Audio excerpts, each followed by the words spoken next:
Standard के बाद क्या आता है देखो, अब है next one is in standard enthalpy of combustion. ठीक है, कंबशन का मतलब होता है किसी चीज को जलाना। ठीक, तो ये आपने पहले ही पढ़ा होगा कंबशन का।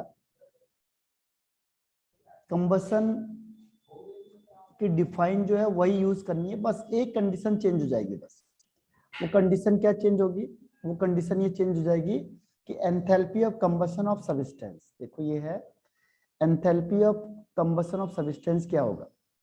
एंथैल्पी ऑफ कंबशन का मतलब क्या हो गया कि जितनी हीट चेंज हो रही, जितनी हीट क्या होगी चेंज हो जाएगी। अब ये जो हीट चेंज हो रही है कब, जब आपने 1 मोल ऑफ एनी सब्सटेंस को, देखो 1 mole of any substance is completely burn या कंप्लीटली ऑक्सीडाइज इन एयर या ऑक्सीजन।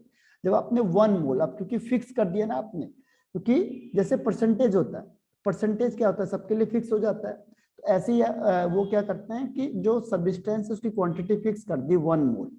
कहता है 1 मोल अगर सब्सटेंस लिया और आपने उसे कंप्लीटली बर्न कर दिया या कंप्लीटली ऑक्सीडाइज कर दिया ऑक्सीजन में, तो जितनी अमाउंट ऑफ एनर्जी इवॉल्व होगी या चेंज होगी वही क्या है आपका एंथैल्पी ऑफ कंबशन।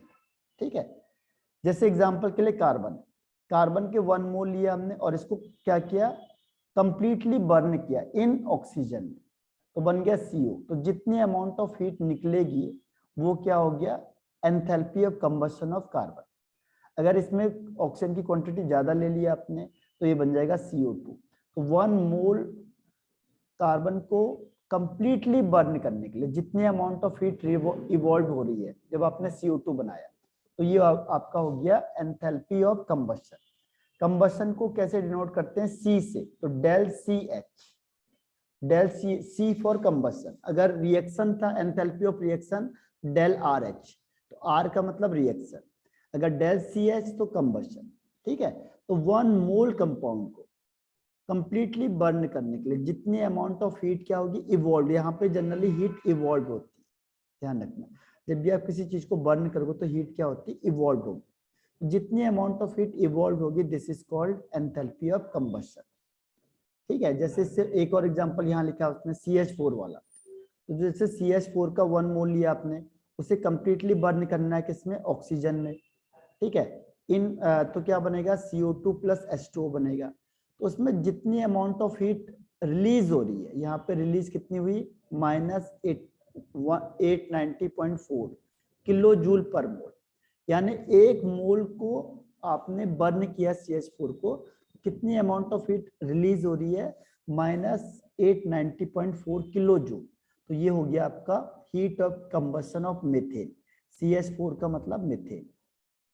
ठीक है, तो ये एंथैल्पी ऑफ कंबशन है, यानी जितनी अमाउंट ऑफ हीट इवॉल्व हो रही है when 1 mole of substance is completely burned या completely oxidise in air.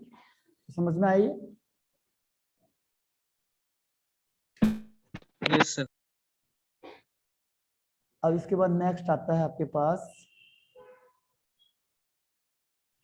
Standard word. देखो अभी मैंने कहा था स्टैंडर्ड, स्टैंडर्ड का मतलब क्या है? स्टैंडर्ड का मतलब यही है सिर्फ, बाकी सब कुछ सेम है। देखो amount of heat evolve when 1 mole of substance under standard condition. Standard condition क्या होनी चाहिए 298 kelvin temperature and 1 bar pressure. अब आप इसको कंप्लीटली बर्न करोगे टू फॉर्म प्रोडक्ट, तो उसे कहेंगे स्टैंडर्ड एंथैल्पी ऑफ कंबशन। ठीक है, और स्टैंडर्ड में वर्ड क्या होता है यहाँ पे H0 हो जाता है, यहाँ पे नॉट यूज हो जाता है, बस H0 जिसके ऊपर ये नोट लग गया इसका मतलब ये स्टैंडर्ड है। और स्टैंडर्ड के लिए क्या कंडीशन है, स्टैंडर्ड कंडीशन होनी चाहिए यानी 298 केल्विन टेम्परेचर और 1 बार या ATM प्रेशर होना चाहिए। ये कंडीशन आ गई तो स्टैंडर्ड बन जाएगा। ठीक है, तो ये है आपके पास, जैसे ये है C4H10, इसको अपने ऑक्सीजन के साथ बर्न किया तो बनेगा CO2 प्लस H2। अब यहाँ पे जो ये है एंथैल्पी ऑफ कंबशन वो क्या स्टैंडर्ड है, स्टैंडर्ड पता कैसे चला हमें, यहाँ पे H0 लग गया, नोट का मतलब ये स्टैंडर्ड है। स्टैंडर्ड में फर्क क्या पड़ता है केवल कि जो टेम्परेचर हमने 298 केल्विन लिया है थ्रू आउट, और प्रेशर लिया 1 बार प्रेशर थ्रू आउट, तो उसे कहते हैं स्टैंडर्ड। तो यहाँ पे जो स्टैंडर्ड वैल्यू आई है इसकी वो है -2658 किलो जूल पर मोल। तो ये वर्ड आ गया, यानी स्टैंडर्ड में आपको एक चीज ध्यान रखना, बस जो भी उसकी डिफाइन है उसके आगे लिख देना है अंडर स्टैंडर्ड कंडीशन। बस जो भी उसकी डिफाइन है पूरी डिफाइन वही रहेगी, बस लास्ट में लिखना है अंडर स्टैंडर्ड कंडीशन। और स्टैंडर्ड कंडीशन क्या है? स्टैंडर्ड कंडीशन क्या है इसमें कि जो टेम्परेचर होगा 298 kelvin temperature and 1 bar pressure. ठीक है, तो ये आपका हो गया क्या? Standard enthalpy of combustion. बाकी सेम डिफाइन है कि जितनी अमाउंट ऑफ हीट इवॉल्व होगी when 1 mole of substance is burned completely in air to form product. ठीक है, बस डिफरेंस क्या है यहाँ पे? स्टैंडर्ड कंडीशन अप्लाई हो जाएगा बस, और इसको डिनोट करेंगे लेमडा सी एच नॉट, ऊपर से लगा देंगे, तो इसका मतलब ये स्टैंडर्ड। आया समझ में? Yes sir. अब इसके बाद नेक्स्ट आता है enthalpy of formation. Enthalpy of formation, enthalpy of formation देखो, फॉर्मेशन का मतलब क्या होता है? बनाना, किसी चीज को हम फॉर्म करेंगे। ठीक है, तो वो कहता है कितनी हीट चेंज होगी या कितनी एंथैल्पी चेंज होगी। एंथैल्पी मतलब या तो हीट इवॉल्व होगी या एब्जॉर्ब होगी, तो उसे जनरल वर्ड कह देते हैं एंथैल्पी चेंज। कब? जब आपने 1 मोल, क्योंकि हमने सारी क्वांटिटी फिक्स कर दी 1 के लिए, when 1 mole of substance is formed. अगर आप 1 मोल सब्सटेंस को बना रहे हो, किससे? From its element. ध्यान रखना ये इंपॉर्टेंट है, अपने ही एलिमेंट से बना रहे हो अगर आप, ठीक है, तो उसे कहेंगे एंथैल्पी ऑफ फॉर्मेशन। जैसे आप सपोज करो वाटर बना रहे हो, तो अगर वाटर बना रहे हो H2O, तो उसके एलिमेंट कौन कौन से हो गए? Hydrogen and oxygen. अगर आपने हाइड्रोजन ऑक्सीजन को मिक्स करके वाटर बना दिया, तो इसमें जितनी अमाउंट ऑफ हीट एब्जॉर्ब या इवॉल्व हो रही है वो उसका हो गया हीट ऑफ फॉर्मेशन। अच्छा, डिनोट करेंगे एफ फॉर फॉर्मेशन। ठीक है, डेल एफ एच, एफ का मतलब फॉर्मेशन, तो ये हो गया एंथैल्पी ऑफ फॉर्मेशन। ठीक, यस सर। हाँ। अब देखो स्टैंडर्ड वर्ड, स्टैंडर्ड ध्यान रखना, कभी भी आ गया स्टैंडर्ड तो कोई चेंज नहीं होता, डिफाइन सेम रहता है, बस लास्ट में आपको लिख देना at standard condition. Standard condition का मतलब हो गया 298 kelvin temperature and 1 bar pressure. अब मैंने यही लिखा है H2 + O2 गिव्स 2H2, लेकिन मैंने यहाँ पे टेम्परेचर दिखा दिया 298 kelvin temperature and 1 bar pressure, तो आप समझ जाओगे यहाँ पे जो हीट यूज करेंगे वो करेंगे स्टैंडर्ड वाली, तो स्टैंडर्ड में यहाँ पे नॉट लग जाएगा बस, बाकी और कोई चेंज नहीं होने का। और टेम्परेचर फिक्स है 298 केल्विन और प्रेशर फिक्स है 1 बार या 1 atm प्रेशर। तो जितनी अमाउंट ऑफ हीट इवॉल्व या एब्जॉर्ब होगी, तो this is called enthalpy of formation. ठीक है, enthalpy of formation means, formation का मतलब बनाना, तो 1 मोल कंपाउंड को अगर आप फॉर्म करते हो किससे, तो 1 मोल के लिए क्या करोगे? देखो हाफ हाफ ले सकते हो, H2 + half O2 gives H2, तो यहाँ पे ये 1 मोल बन जाएगा, 1 मोल। तो जितनी अमाउंट ऑफ हीट एवॉल्व या एब्जॉर्ब हो रही है, this is called enthalpy of formation. और अगर आपने कंडीशन अप्लाई कर दी 298 केल्विन एंड 1 बार प्रेशर, तो वो क्या हो जाएगा? स्टैंडर्ड। तो समझ में आई ये? Yes sir. अब इसके बाद देखो, ये फॉर्मूला भी हमने पहले ही डिस्कस कर लिया था कि अगर ये आपके पास आ गया स्टैंडर्ड एंथैल्पी ऑफ रिएक्शन, देखो ये R लिखा है, R फॉर रिएक्शन, तो इसके लिए क्या फॉर्मूला होता है कि sum of standard enthalpy of formation of product, जो प्रोडक्ट है उसका सबका सम माइनस जितना रिएक्टेंट है उसका सबका सम। जैसे ये लिखा मैंने 2A + 3B gives 4C + 2D। उबलगा बताओ इसके लिए एंथैल्पी ऑफ रिएक्शन कितना होगा? तो आपको देखना प्रोडक्ट कितना है, प्रोडक्ट ये है, लेकिन प्रोडक्ट में भी ध्यान रखना है इसके आगे कोफिशिएंट 4 लिखा है, तो आपको क्या करना पड़ेगा? 4 को मल्टीप्लाई करना पड़ेगा। हीट ऑफ फॉर्मेशन ऑफ किसका? कार्बन C का, प्लस इसके आगे लिखा है 2, तो इसको 2 से मल्टीप्लाई करना है, 2 × heat of formation of D, तो ये प्रोडक्ट हो गया। देखो पहले प्रोडक्ट लिख लिया आपने, फिर माइनस साइन, अब रिएक्टेंट, रिएक्टेंट में आगे लिखा है 2, तो इसको 2 से मल्टीप्लाई कर दो। Heat of formation of A, heat of formation of A plus, अब इन दोनों को भी प्लस करना है, 3 into heat of formation of B. तो कह रहा है कि जितना सम किसका है, प्रोडक्ट का है, माइनस जितना सम रिएक्टेंट का है। इन दोनों को सॉल्व करके जो भी आएगा वो है heat of formation of H. ठीक है, यस सर। तो अब ये बताओ मुझे कि ये समझ में तो आ गया आपको? Yes sir. अब यहां से हम आगे बढ़ते हैं। फॉर्मेशन हो गया, कंबशन हो गया, अब इसके बाद है एटोमाइजेशन। सॉल्यूशन, पहले सॉल्यूशन कर लेते हैं। तो सॉल्यूशन का मतलब क्या होता है? Solution means solute plus solvent. क्या बनता है जब आप सॉल्यूट को सॉल्वेंट में मिक्स करो तो क्या बनता है, सॉल्यूशन बन जाता है। अब वो कहता है कि अगर आप एंथैल्पी ऑफ सॉल्यूशन का मतलब कितनी एंथैल्पी चेंज हो रही है, एंथैल्पी मतलब कितनी अमाउंट ऑफ हीट इवॉल्व हो रही है या एब्जॉर्ब हो रही है, उसे शॉर्ट में कह देते हैं एंथैल्पी चेंज। ठीक है, एंथैल्पी चेंज व्हेन, अब फिक्स कर दिया आपने कि 1 मोल ऑफ सॉल्यूट, जो सॉल्यूट है उसका 1 मोल डिसॉल्व हो जाएगा किसमें, रिक्वायर्ड अमाउंट ऑफ सॉल्वेंट, जितनी उसको रिक्वायर्ड है जिससे वो डिसॉल्व हो जाए, required amount of solvent to form solution.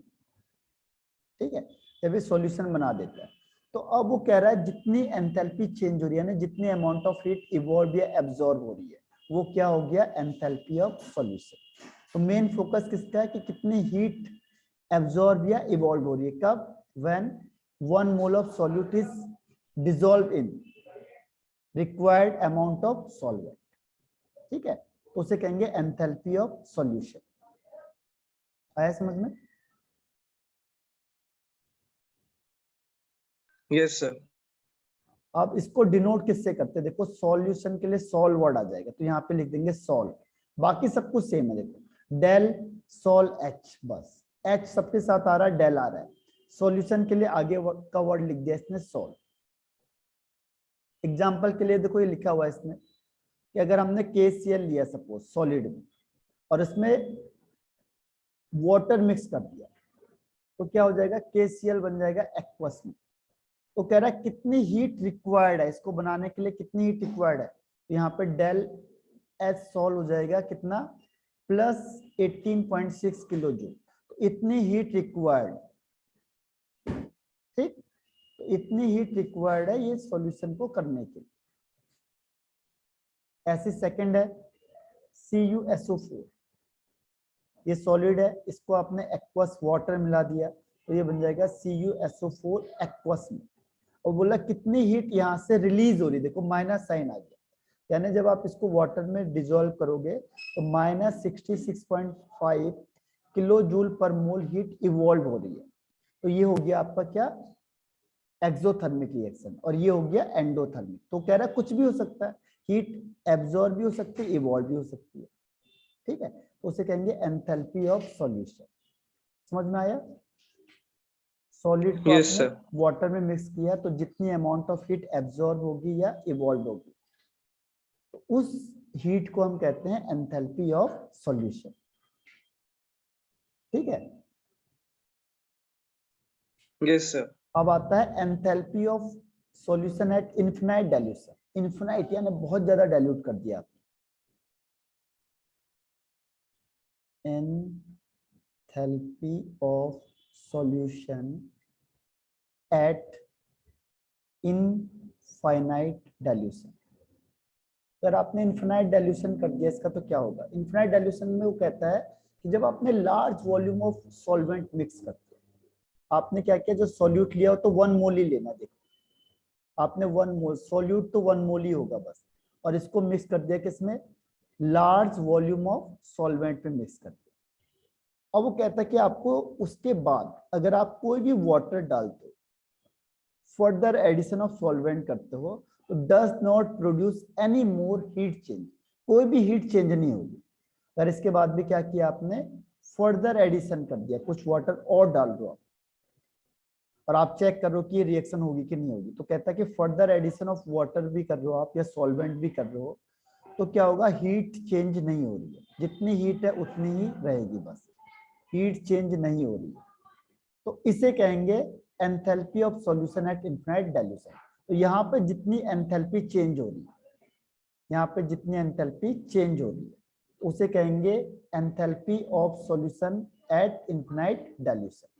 ठीक है, तो हो जाएगी, उसको क्या कहेंगे, enthalpy of solution at infinite dilution, infinite dilution. ठीक है, तो ये दो वर्ड आते हैं आपके पास, इनफिनिट डाइल्यूशन का और एंथैल्पी ऑफ सॉल्यूशन का। दोनों समझ में आए? Yes sir. अब इसके बाद नेक्स्ट आता है इसमें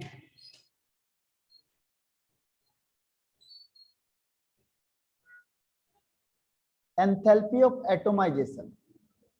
एटोमाइजेशन का मतलब क्या होता है, देखो एटोमाइजेशन का मतलब होता है जब किसी भी मॉलिक्यूल को आप किसमें चेंज कर दो, एटम में चेंज कर दो, लेकिन वो कहता है एटम किसका होना चाहिए, गैसियस एटम होना चाहिए, बस और नहीं होना चाहिए। ठीक है, तो उसमें जितनी एंथैल्पी चेंज होगी, यानी जितनी हीट इवॉल्व या एब्जॉर्ब होगी, ठीक है, तो एंथैल्पी चेंज, एंथैल्पी चेंज का मतलब क्या हुआ, जितनी हीट या तो एब्जॉर्ब हो रही है या इवॉल्व हो रही है।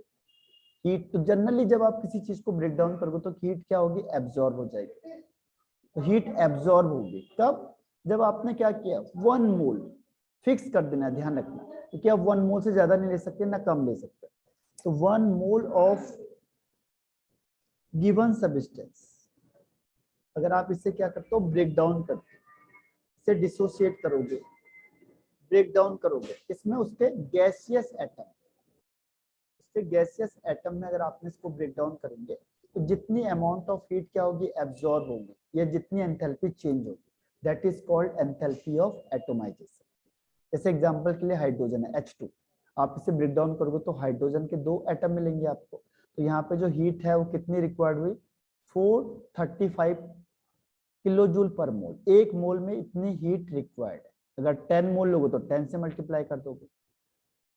ऐसे ही CH4 है, तो CH4 को जैसे आपने हीट किया तो गैस में टूटेगा, देखो कार्बन गैस में, हाइड्रोजन गैस में, तो C का 1 और हाइड्रोजन के 4 है तो 4, तो ये 4 एटम और इसके 1 एटम, तो ये एटम में डिसोसिएट हो गया, ब्रेक डाउन हो गया, तो यहाँ पे जो ये एंथैल्पी ऑफ वो है एटोमाइजेशन है, वो कितना है, 1665, यानी 1665 किलो जूल पर मोल। अगर आपने 1 मोल ब्रेक डाउन किया तो इतनी हीट रिक्वायर्ड होगी। एक और एग्जांपल देखो, सोडियम, सोडियम यहाँ पे सॉलिड है और इसे किस में कन्वर्ट करना है आपने, गैस में, तो जितनी हीट रिक्वायर्ड है कितनी है, 108.4 किलो जूल पर मोल, यानी 1 मोल में इतना है। अगर आपने 10 मोल ले लिया तो 10 मोल में क्या हो जाएगा, 10 से मल्टीप्लाई कर दोगे, ठीक है, तो हो जाएगा इतने किलो जूल। ठीक है, तो ये 1 मोल के लिए दिया होता है, इसीलिए देखो लिखा हुआ है 1 मोल, तो ये 1 मोल की वैल्यू है। ठीक, तो 1 मोल के बाद क्या होगा, अगर ज्यादा मोल करोगे कम करोगे उस अकॉर्डिंग ये चेंज हो जाएगी वैल्यू। तो समझ में आया हीट ऑफ या enthalpy of atomization. Yes sir. अब इसके बाद नेक्स्ट आता है enthalpy of ionization, enthalpy of ionization. Ionization का मतलब क्या होता है, देखो आयोनाइजेशन का मतलब होता है कि कितनी, देखो सबसे मेन चीज क्या है, क्योंकि आप क्या पढ़ रहे हो यहाँ पे, थर्मोडायनेमिक्स, तो थर्मोडायनेमिक्स में वो देखता है कि एंथैल्पी चेंज कितनी हो रही है, एंथैल्पी मतलब कितनी हीट चेंज हो रही है, या तो हीट इवॉल्व होगी या एब्जॉर्ब होगी, तो कह रहा है जितनी हीट एब्जॉर्ब होगी इवॉल्व होगी कब, when 1 mole of covalent compound, ध्यान रखना कौन सा कंपाउंड है ये, कोवेलेंट कंपाउंड, तो 1 मोल ऑफ कोवेलेंट कंपाउंड को आप क्या करोगे, वाटर में मिक्स करोगे, तो ये क्या हो जाएगा, प्रोड्यूस करेगा आयंस को। आयोनाइजेशन का मतलब क्या होता है, आयंस में प्रोड्यूस करना, यानी formation of ions in solution. जो सॉल्यूशन है उसमें जितने आयंस में क्या हो रहा है, जितने आयंस वो प्रोड्यूस कर रहा है, तो वो उसका हो जाएगा एंथैल्पी चेंज। जैसे HCl गैस है, अगर आपने इसको एक्वस में यानी वाटर में डाला तो ये क्या होगा, आयंस में टूटेगा।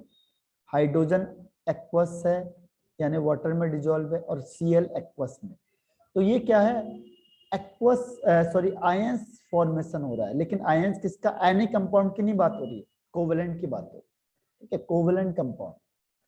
तो यहाँ पे जितनी हीट लगेगी उसे कहते हैं एंथैल्पी ऑफ आयोनाइजेशन, और इसको डिनोट करेंगे आयंस की वजह से, आयन आ गया डेल आयन H। तो यहाँ पे देखो कितनी हीट इवॉल्व हो रही है, देखो माइनस साइन का मतलब हीट इवॉल्व हो रही है, कितनी, -75.2 किलो जूल पर मोल। यानी कि जब आपने HCl को वाटर में डिसॉल्व किया तो ये आयंस प्रोड्यूस करेगा, इसके केस में 75.2 किलो जूल हीट इवॉल्व हो रही है पर मोल। तो ये हो गया आपका एंथैल्पी ऑफ आयोनाइजेशन। आयोनाइजेशन का मतलब फॉर्मेशन या production of ions, ions produce हो रहा है, लेकिन किससे, 1 मोल ऑफ कोवेलेंट कंपाउंड से। यहाँ पे आयनिक कंपाउंड को नहीं लेना, किसकी बात कर रहे हैं हम, केवल कोवेलेंट कंपाउंड, ठीक है। तो उसे कहेंगे एंथैल्पी ऑफ आयोनाइजेशन, ठीक है। समझ में आया ये enthalpy of ionization? Yes sir. अभी तक आपने कितने नोट्स बना लिए हैं इसके? सर मेरा थर्मोडायनेमिक्स जो आपने 3 शीट भेजी है ना, हाँ उसके बन गए, ये वाली शीट नहीं बनी अभी। हाँ, क्योंकि ये सीट आप साथ साथ करोगे तभी आपको क्या होगा, अब आपको रिटर्न में करना पड़ेगा, तो रिटर्न आपका तभी आएगा जब आप क्या करोगे, लिख के करोगे, ठीक है। Yes sir. हाँ, उसे मुझे दिखा देना आपने कैसे कैसे लिखा हुआ है, तो मेरी नजर में आ जाएगा कि आपने कहीं पर अगर कोई चेंज होगा तो मैं आपको चेंज बता दूंगा, ठीक है। ओके सर, मैं एक साथ आपको सारा भेज दूंगा हाँ PDF वाइज। हाँ, अब देखो ये है enthalpy change during phase transition. Phase का मतलब क्या होता है पता है? फेज, सर फेज, ये PHAS।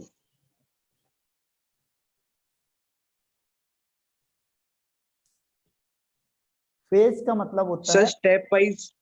स्टेट, स्टेट, ठीक है।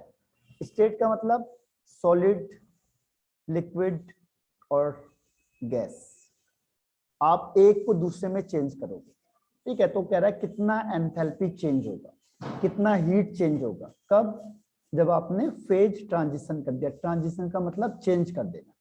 जब आप फेज को चेंज करोगे, जैसे सॉलिड है उसको लिक्विड में चेंज कर दो, या सॉलिड को गैस में चेंज कर दो, या लिक्विड को गैस में चेंज कर दो, तो कुछ ना कुछ हीट लगेगी ना, या इवॉल्व होगी, होगी। Yes sir. हाँ, तो अब देखो इसमें 3 स्टेप आपको देता है वो। पहला देता है एंथैल्पी ऑफ फ्यूजन। फ्यूजन किसको किस में चेंज करेगा, पहली बात, फ्यूजन का मतलब होता है जब किसको किस में चेंज करता है, सॉलिड टू लिक्विड, ठीक है। तो इसकी डिफाइन क्या होगी, देखो इसकी डिफाइन क्या हो जाएगी, एंथैल्पी ऑफ फ्यूजन की डिफाइन हो जाएगी, एंथैल्पी ऑफ फ्यूजन की डिफाइन हो जाएगी कि when enthalpy change, enthalpy change, ठीक है, कब, जब 1 मोल ऑफ, देखो हर एक चीज में 1 मोल आ रहा है, 1 मोल ऑफ सॉलिड सब्सटेंस, जब 1 मोल ऑफ सॉलिड होगा ये कंप्लीटली चेंज हो जाएगा, किसमें, लिक्विड स्टेट में, लिक्विड स्टेट में चेंज हो जाएगा, ठीक है। At its melting point, melting point में तो जितनी अमाउंट ऑफ हीट क्या होगी, चेंज होगी या रिक्वायर्ड होगी, वो क्या हो जाएगा, एंथैल्पी ऑफ फ्यूजन। आया समझ में? Enthalpy change yes sir.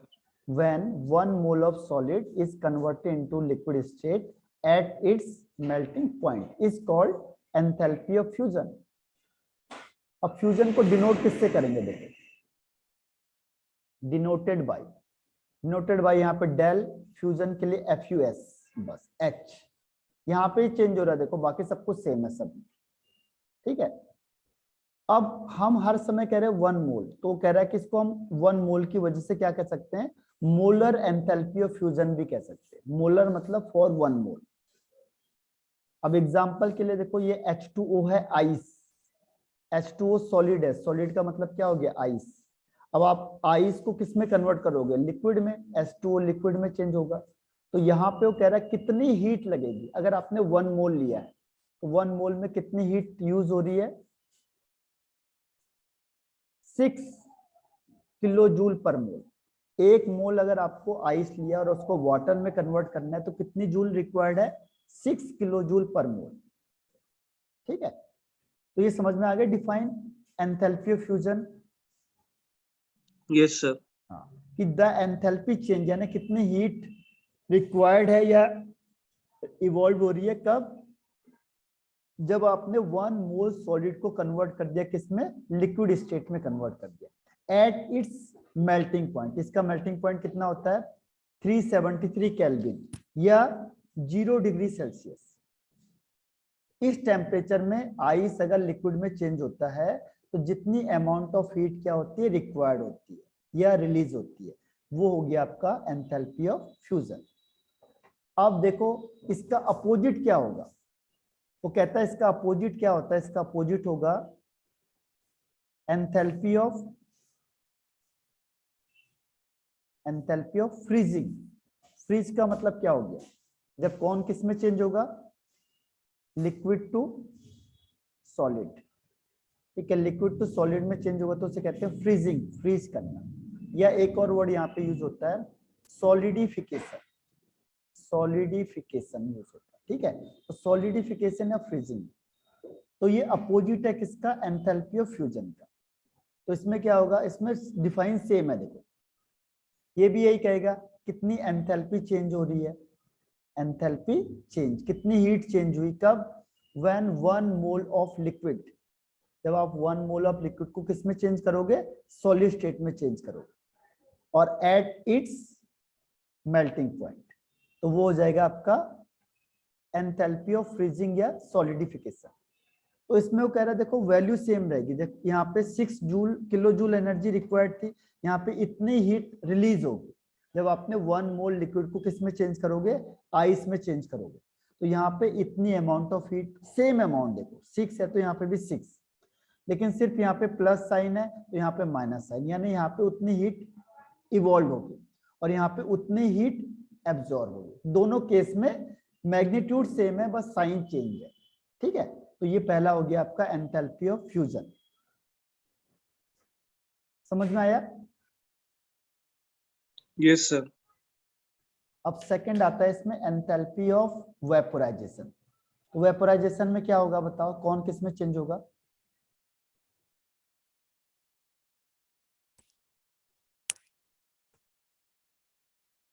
Sir liquid gas में चेंज होगा। हाँ, तो अब देखो कह रहा है जितनी अमाउंट ऑफ हीट रिक्वायर्ड होगी, एंथैल्पी ऑफ वेपोराइजेशन में क्या होगा, अमाउंट ऑफ हीट रिक्वायर्ड, कितनी अमाउंट ऑफ हीट रिक्वायर्ड है। ठीक है, अमाउंट ऑफ हीट रिक्वायर्ड, कब, जब आपने क्या कर दिया, UUIR, सर हीट गिव करी। हाँ, लेकिन यहाँ पे फिक्स कर दिया क्या, 1 mole of liquid, 1 mole of liquid is converted into vapour form, इसमें वेपर्स में, वेपर स्टेट में, गैसेस स्टेट में, वेपर या गैसेस स्टेट में जब ये चेंज होगा 1 मोल ऑफ लिक्विड, देखो ये फिक्स कर दिया हर एक के लिए 1 मोल, नहीं तो कोई ज्यादा कोई कम लेगा, और at its boiling point, boiling point कितना होता है वाटर का, 373 केल्विन। तो कह रहा है अगर देखो वाटर ले लिया हमने, तो वाटर का 1 मोल अगर वाटर ले लिया लिक्विड में और इसे मैं चेंज कर रहा हूं गैस में, तो कितनी हीट यहाँ पे रिक्वायर्ड है। तो इसको डिनोट करते देखो VAP से, पहले के 3 वर्ड ले लो वेपोराइजेशन के लिए। तो यहाँ पे कितनी हीट रिक्वायर्ड है, 40.7 किलो जूल पर मोल। इतनी हीट रिक्वायर्ड है अगर आपने 1 मोल लिक्विड को किस में चेंज करोगे, गैस में। तो जितनी अमाउंट ऑफ हीट रिक्वायर्ड होगी at its boiling point is called enthalpy of vaporisation, और इसको डिनोट करते हैं किससे, लेमडा VAPS से। VAP का मतलब हो गया वेपोराइजेशन। ठीक है, तो शॉर्ट फॉर्म में उसे कहते हैं VAP। ठीक, समझ में आई? Yes sir. ये सब देखो एक ही जैसे, कोई ज्यादा डिफरेंस है नहीं। और इसका अपोजिट हो गया कंडेंसेशन, एंथैल्पी ऑफ कंडेंसेशन। तो कंडेंसेशन में कौन किस में चेंज होगा, गैस है जो वो किस में चेंज हो जाएगा, लिक्विड में, तो उसे कहेंगे एंथैल्पी ऑफ कंडेंसेशन। तो जितनी अमाउंट ऑफ हीट इवॉल्व होगी when 1 mole of gas is converted into liquid state. तो यहाँ पे इसको डिनोट करते हैं लेमडा, कंडेंसेशन का 3 या 4 वर्ड ले लेते हैं, और एच। तो मैग्नीट्यूड देखो सेम है, मैग्नीट्यूड यहाँ पे कितना था 40.7 प्लस का, यहाँ पे माइनस हो जाएगा 40.7 माइनस का किलो जूल पर मोल। ठीक है, डिफाइन सेम होगी कि जितनी अमाउंट ऑफ हीट रिलीज होगी, देखो इसकी डिफाइन क्या हो जाएगी, अमाउंट ऑफ हीट रिलीज्ड, क्योंकि एक में अगर रिक्वायर्ड है तो दूसरे में रिलीज होगी। कब, when 1 mole of gas is converted into liquid state is called enthalpy of condensation, और इसका साइन यहाँ पे माइनस का हो जाएगा, denoted by del CONDH। Condensation का फॉरवर्ड लेना आपने बस। ठीक है, तो ये समझ में आया? Yes sir. अब देखो लास्ट है, इसमें लास्ट है एंथैल्पी ऑफ सब्लिमेशन। सब्लिमेशन में कौन किस में चेंज होगा,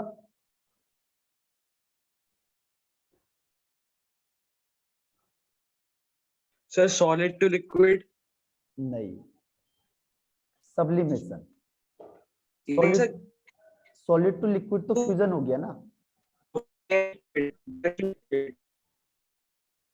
इसमें होगा enthalpy change, enthalpy change when 1 mole of solid is directly converted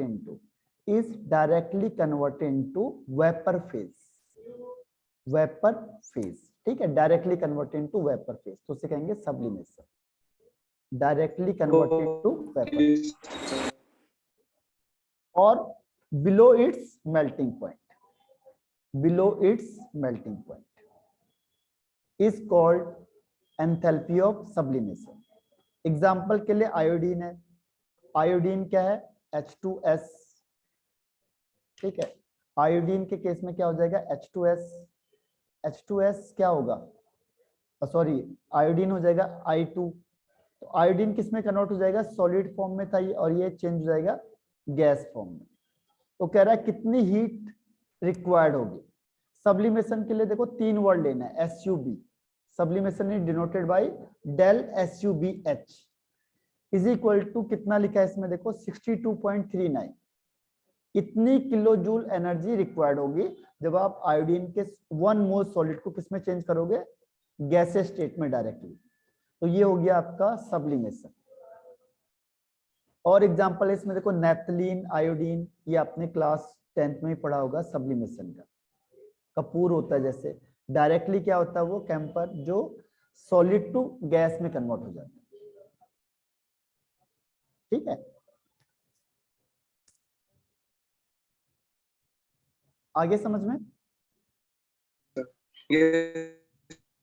अब बताओ यहां से कोई डाउट है, यहां से ऊपर तक कोई डाउट? No sir. क्लियर है? जो भी डाउट होगा उसे मुझे अभी पूछ सकते हैं। Yes sir. अगर कोई डाउट होता है तो मुझे अभी भी आप पूछ, मतलब आप देखो और मुझे मैसेज कर सकते हो 8 बजे तक, तो मैं आपको फिर से दोबारा बता सकता हूँ। ठीक है, ओके सर। तो आप पढ़ो और इसमें डाउट होगा फिर मुझे दोबारा पूछना। Yes sir. ठीक, तो आज के लिए इतना बहुत है। Yes sir. ठीक है, फिर है ना, ऑफ कर देता हूँ। Okay, thank you sir.